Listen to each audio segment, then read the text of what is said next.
Assalamualaikum warahmatullahi wabarakatuh. Perkenalkan, nama saya Febri Listono Hiner. Di saat ini saya akan membuat tugas keterampilan berbahasa yang diampu oleh dosen pengampu Solehun MPD. Materi pelajaran yang saya ambil saat ini adalah menemukan ide pokok dalam paragraf. Ide pokok paragraf adalah pikiran utama dalam suatu paragraf ide pokok, atau juga berarti inti bahasan dari suatu paragraf. Meringkas berarti menulis kembali bacaan asli secara singkat. Meringkas tetap harus memperhatikan urutan isi sudut pandang penulisnya. Hal-hal yang harus diperhatikan dalam meringkas bacaan adalah sebagai berikut. A. Bacalah bacaan asli secara seksama. B. Pahamilah bacaan tersebut. C. Carilah pokok pikiran yang ada dalam tiap-tiap paragraf. D. Segeralah untuk meringkas. Manfaat bercakap-cakap atau berkomunikasi dengan orang lain adalah sebagai berikut. A. Bisa bertukar informasi dengan orang lain. B. Bertambah informasi atau pengetahuan tentang suatu hal. C. Kita bisa menyalurkan gagasan atau pendapat tentang suatu kepada orang lain. D. Teman kita menjadi bertambah. E. Kita akan semakin akrab dengan teman. Tanda petik digunakan atau dipakai dalam hal berikut. Yang pertama, tanda petik digunakan untuk mengapit petikan langsung yang berasal dari pembicaraan naskah maupun bahasan tulisan lainnya. Contoh, kata Jono, ayo kita segera berangkat.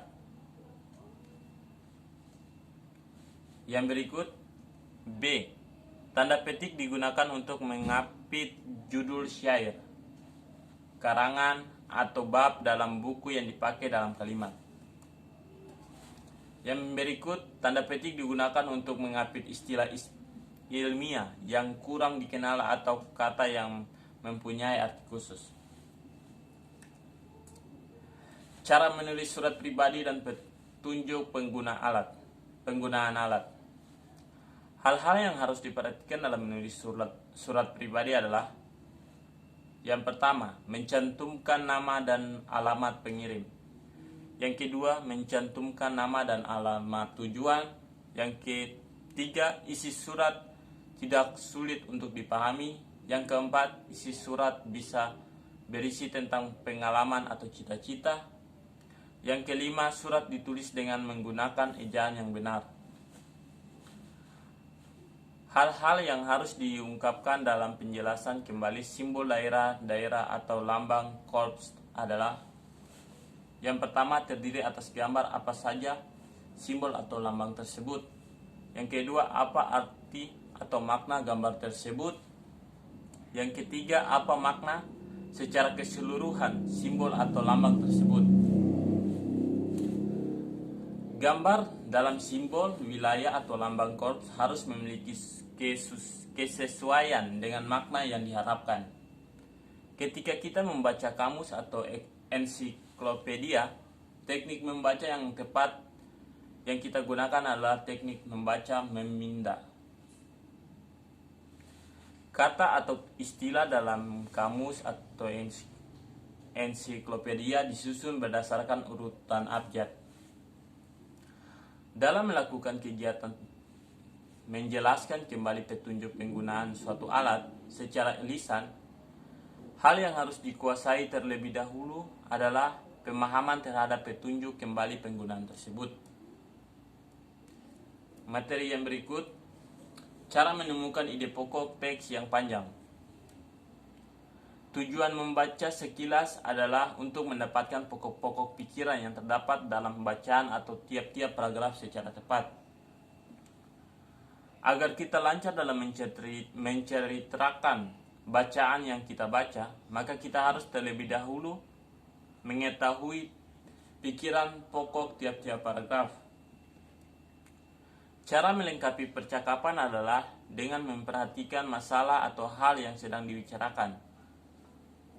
Kemampuan menjelaskan Dena sangat bermanfaat dalam kehidupan sehari-hari. Oleh karena itu, berlatihlah membaca dan menjelaskannya kepada teman atau saudara-saudaramu.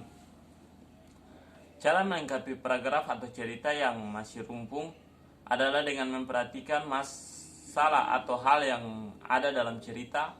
Selain itu, perhatikan gagasan pokok paragraf tersebut. Setiap daerah mempunyai lambang atau simbol-simbol sendiri. Lambang tersebut memiliki arti-arti khusus.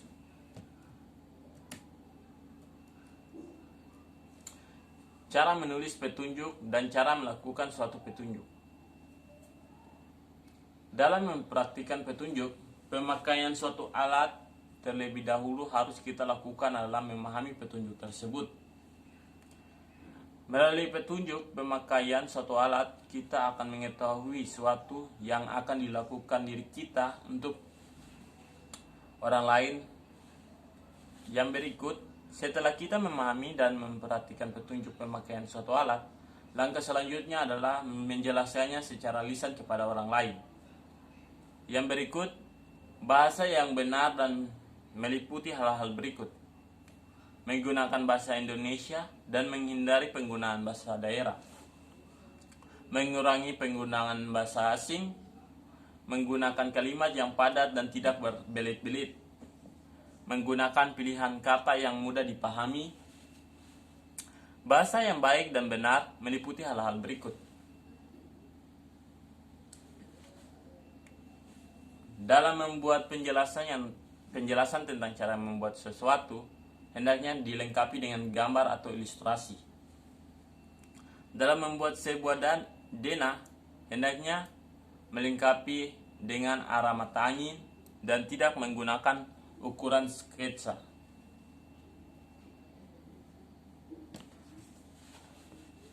Cara membaca simbol, lambang, atau gambar. Kegiatan membaca sangat bermanfaat dalam kehidupan sehari-hari. Oleh karena itu, marilah kita selalu asah kemampuan membaca kita. Keterampilan berbahasa ada 4, yaitu membaca, mendengarkan, berbicara, dan menulis.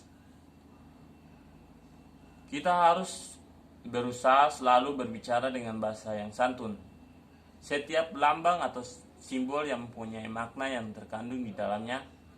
Tanda baca .2 dipakai dalam teks drama sesudah kata yang menunjukkan perilaku dalam percakapan. Membuat gambar atau dena sesuai informasi yang didengar. Membaca memindai adalah cara atau teknik membaca untuk mendapatkan informasi yang diinginkan secara langsung. Berikut ini adalah langkah-langkah mencari makna kata dalam kamus. Yang pertama, perhatikan huruf awal kata yang akan dicari maknanya. Yang kedua, carilah huruf awal kata yang akan dicari tersebut di dalam kamus. Biasanya terletak di sebelah kanan atau di sebelah kanan atas kamus. Huruf-huruf tersebut disusun secara terurut. Yang ketiga, carilah huruf kedua, ketiga, dan seterusnya sampai kata yang tersebut ditemukan. Yang keempat, jika kata yang dicari telah ditemukan, carilah makna katanya, biasanya terletak di sebelah kanan atas kata tersebut. Jika maknanya lebih dari satu, ambillah makna kata yang sesuai dengan kalimatnya. Sebuah pengalaman perjalanan dapat dibuat dena. Apabila menjelaskan gambar harus dengan menggunakan kalimat yang runtut dan mudah dipahami. Dalam melengkapi cerita, harus ada kaitan antara cerita lain dengan cerita yang akan dipahami dan akan ditulis. Menemukan kalimat utama pada setiap paragraf. Transportasi merupakan suatu sistem pengangkutan barang maupun manusia dari tempat suatu ke tempat lain dengan menggunakan berbagai jenis kendaraan sesuai dengan kemampuan teknologi. Teknik membaca intensif adalah teknik membaca yang menitiberatkan pada persoalan pemahaman dan mendalam hingga hal-hal yang rinci. Paragraf yang baik minimal terdiri dari 2 kalimat, satu kalimat, sebagai kalimat utama dan satu kalimat sebagai kalimat penjelas.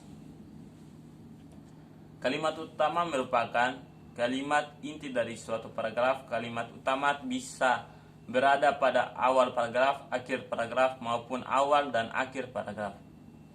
Penulisan di sebagai awalan ditulis secara dirangkai atau tidak dipisah dengan kata yang mengikutinya. Adapun itu sebagai kata dengan penulisannya harus dipisah dari kata yang mengungkitnya. Kata depan ini berfungsi untuk menunjukkan tempat. Ciri-ciri pantun adalah sebagai berikut. Yang pertama, pantun terdiri atas 4 baris. Yang kedua, baris pertama dan kedua disebut sampiran. Yang ketiga, baris ketiga dan keempat disebut isi. Yang keempat, antara sampiran dan isi tidak ada hubungannya. Yang kelima, pantun bersajak AB-AB. Oke, sekian, terima kasih penjelasan saya tentang pembelajaran bahasa Indonesia tentang ide paragraf dan pokok. Kurang lebihnya saya mohon maaf. Assalamualaikum warahmatullahi wabarakatuh.